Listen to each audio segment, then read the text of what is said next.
Hey everybody, David Shapiro here with part 2 of my Getting Started with Python and GPT-3 from Scratch video series. Before we get started, please go ahead and like and subscribe this video.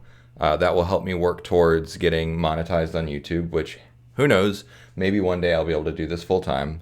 But also, if you like my videos, my content, you find them helpful, please consider hopping over to my Patreon, link in the description or comments.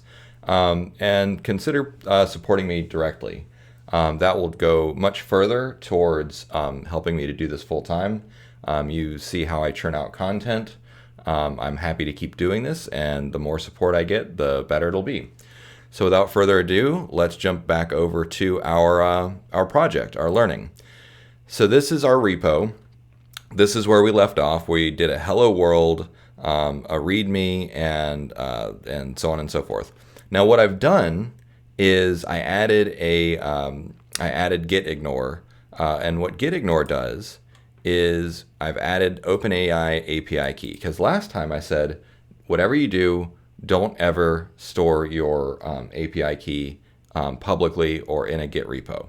And so what gitignore does, and this is what it looks like locally, is it tells Git to ignore that file. You can do directories, you can do wildcards as well. So you could do like star.json to ignore all JSON files. That's fine. So, but if I look in my repo, my key is here. So you should have, last time you should have created this text file and populated it and get your hello world to work. So let's take a quick look at hello world. All this does is opens a file, sets the API, or first we declare a function that opens a file, reads it, and returns that file contents. And then we have a function that will do a DaVinci completion, and then we pass it a prompt that says write a list of famous American actors. We get the response from GPT-3, and then we print it out. So I'm assuming you did your homework and you've tested this. So Python hello world. So it'll take just a second, and then it'll spit out Tom Hanks, Leonardo DiCaprio, Jennifer Lawrence, Brad Pitt. Excellent. So it works. Now, this was all statically coded. So what are we going to do? We need to do something more useful. So what we're going to do is we're going to hop over to the playground, and we're going to do some prompt engineering. So let's just say we want to do our first chatbot. So we'll say the following is a conversation between user and Jax. Jax is a sentient machine with the goal of, I don't want to say something evil like taking over the world. Let's say Jax is a sentient machine with the goal of, I don't know, world peace. That's fine. Okay, so let's say user, hey Jax, what are you doing today? And then let's see what happens if we just hit enter. It says, Jax, I'm working on my plans for world peace. Not bad.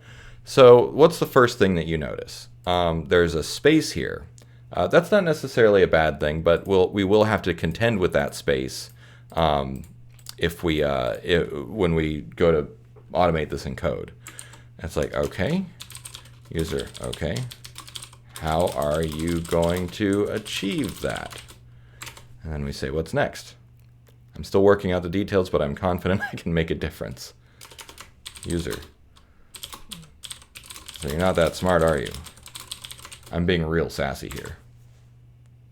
Oh, okay. All right, so you can see that this works. So now what do we do? How do we actually take this into and do this with code? So let me show you. So the first thing we do is we copy down this prompt, this initial prompt, and you see how simple it is. So what we'll do is we'll copy that.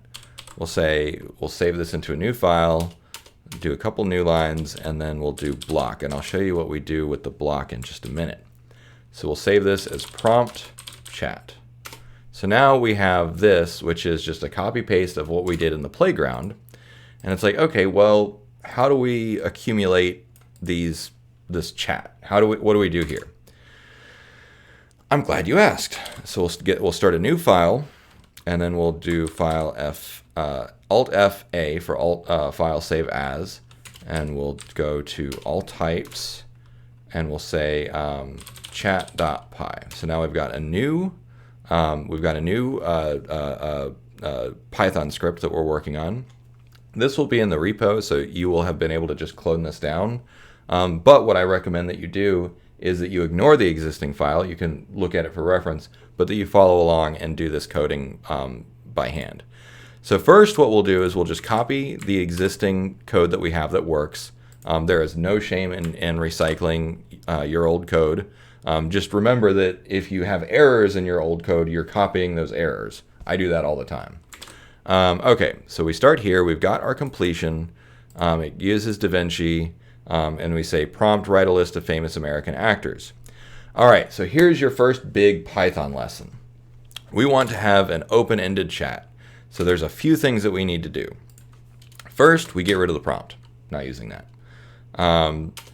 So we'll say while true. Oops. So while true, this is what's called a loop. There's a few kinds of loops. The two primary loops that you'll use are a while loop. And so if you do while true, it's just always true. So this is an infinite loop. So while true, what are we going to do? Well, first we need user input. And we'll say user input equals input. And we'll just say user. Oops, user. And it's that simple. So this is a built-in construct, a built-in function for Python that allows you to just take in console input from the user. Great. Okay, now what? Well, we forgot a step. Where do we put this? Do we just pass this? Do we just do GPT-3 completion user input? What do you think is going to happen? Nothing. Because let's say that you see something that says like that you get this variable. Here, let me just show you actually. Python. User input equals input user. It says user. Hey Jax, are you alive? Okay, now what? So then we say print user input. Hey Jax, are you alive? So if we just print this, or if we just send this up to GPT-3, it's not going to do anything for us. It kind of intuits that it's a machine or whatever, but there's no other framing, right? So if we, however, go back to our prompt right here, we say user, hey Jax, are you alive? Of course I am. I'm a sentient machine with the goal of world peace. See, it's a little bit different. All right, so how do we do this? Glad you asked. So we're going to say, no, that's not what we're going to do. We're not going to just send up our base input. We're going to say conversation equals list. So what you can do is, this is called instantiating a variable or declaring a variable. So now conversation, we're saying conversation is an empty list. So we're going to accumulate it as a list of text. And what this does is this instantiates another variable, a text variable or a string variable as an input. Okay, great. So then what do we do with it? Well, how do you add something to a list? So first you do conversation.append, and then we don't want just this. We want this to look, so hey Jax, are you alive? But if you look here, I had this little bit so it tells you who was speaking, right? You see that in every text message, every chat, you got to know who's speaking. So we want to have both the user and hey Jax, are you alive?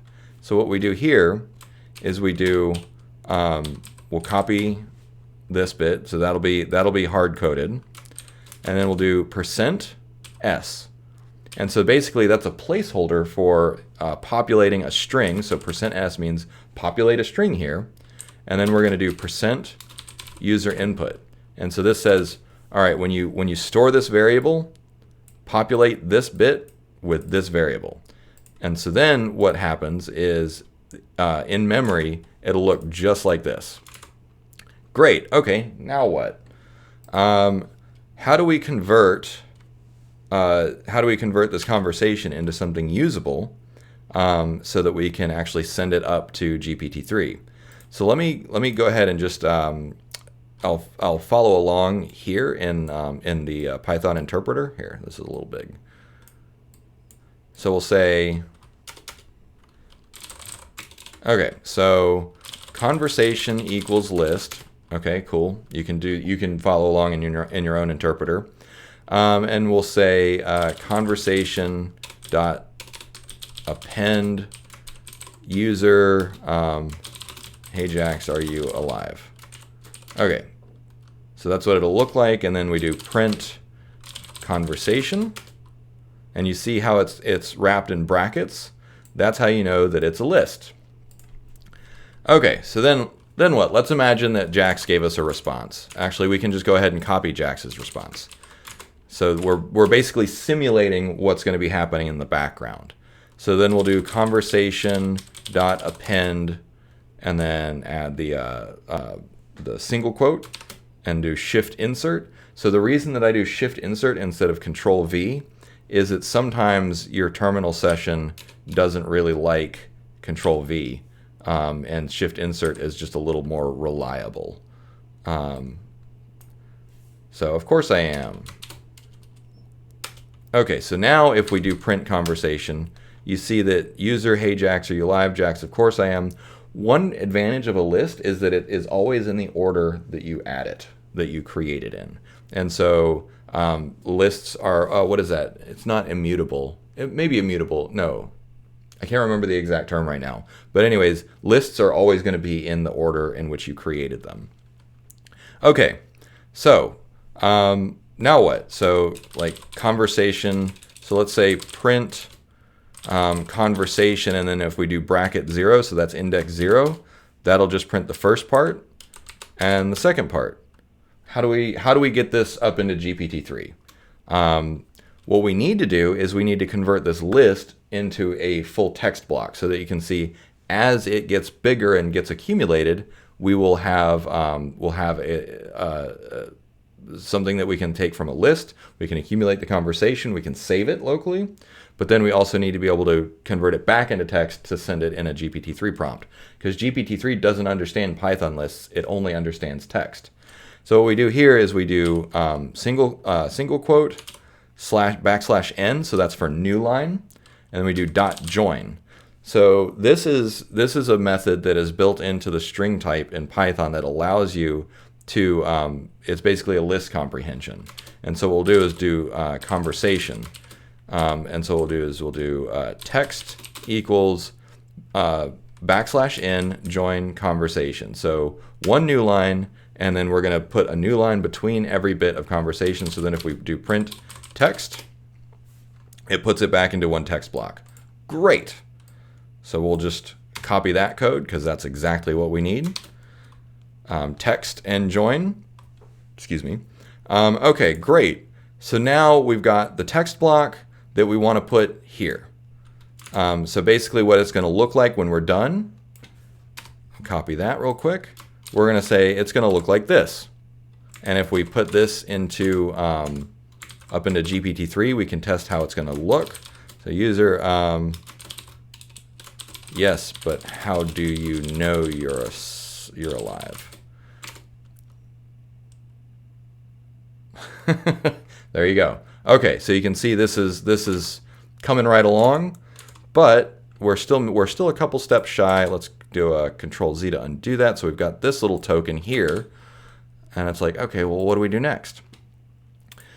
All right, so we'll say prompt equals open file. So this open file is the function that I wrote here. And we're going to say open prompt _ chat.text. That's this right here. And so we just pass it. And what this passes back, it just passes, it says return in file read. So it'll read the file for us and it'll pass it back as is. But what we want to do is we want to replace this block with the text. So basically we'll do functionally the same that we did just a minute ago. Whoopsies. That's not what I meant to do. There we go. Okay, so we'll save that. We'll functionally replace that block so that it'll look like this, right? So we'll do a virtual control V to paste in, instead of having this placeholder, we'll actually paste in our text block. So we do dot replace, and then we'll say, what are we going to replace? We're going to look for block, and we're going to replace it with text. And so this variable right here is this one. And so you see how text is used in multiple places? That's bad form. So what we're going to do is we're going to rename this, and we'll call this text block, because that's a little bit more specific about what it is that it is. So this is the conversation. This is the text block of the conversation. So we'll do that. And this will make the prompt is going to look just like this. Now there's one last step missing. So fortunately, DaVinci this one is aligned well enough so that it knows, once it sees a couple of messages back and forth, it knows what format to follow. However, we don't want to rely on that. So what we're going to do is we're going to add just a little bit to the end of the prompt. So we'll say prompt equals prompt plus, we'll do one more new line, Jax. And so basically what that'll make it look like is this. We're basically priming the next line, because one thing that can happen, this is doing pretty well not to do this, but one thing that can happen is if you don't have this here, it might continue the user's side. See how what it did here is if I took out the question mark, it added in the question mark for me and then continued with Jax. But let's say you didn't want that, and you just say Jax. See, it's a little bit different. So you got to be very careful about the text that you pass back. Okay, so we load our prompt, we populate it with the text block of the conversation, and we say, okay, Jax, you're up. So now what? Now we do response. Actually, here, we've already got that code here. So response equals GPT-3 completion prompt. So this is going to be Jax's answer. And so what we'll do is we will do print Jax, and then we'll do comma response. So print allows you to print multiple variables at once. So we're basically printing two string variables, and when you put a comma between it, it basically just acts like a space.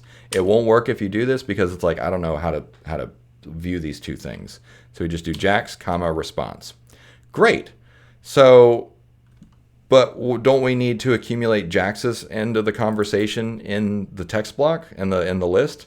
Absolutely. Because if we don't, it's just going to be talking to itself, and right now we're only recording our side of the conversation. Okay, so then what we'll do is we'll do conversation.append, and we'll make this look exactly like this one, except we'll change this to Jax, and we'll change user input to response. There you go.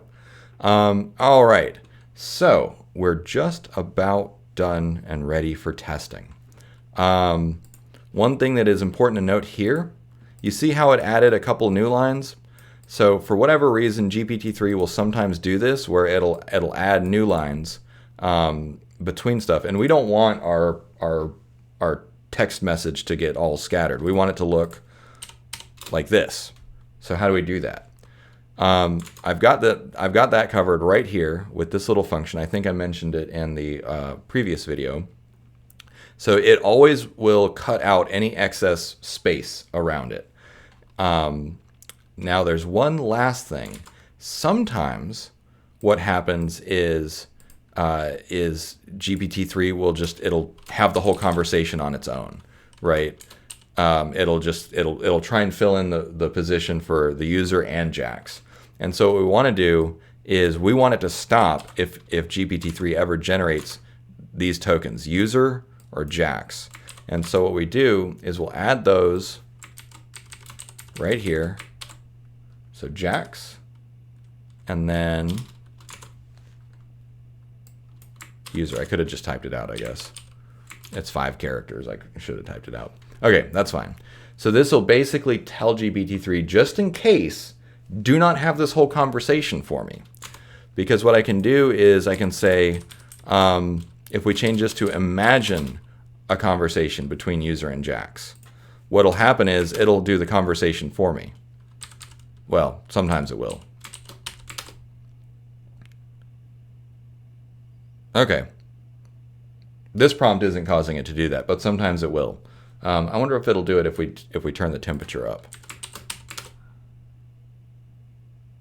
There we go. See how it completed it for me?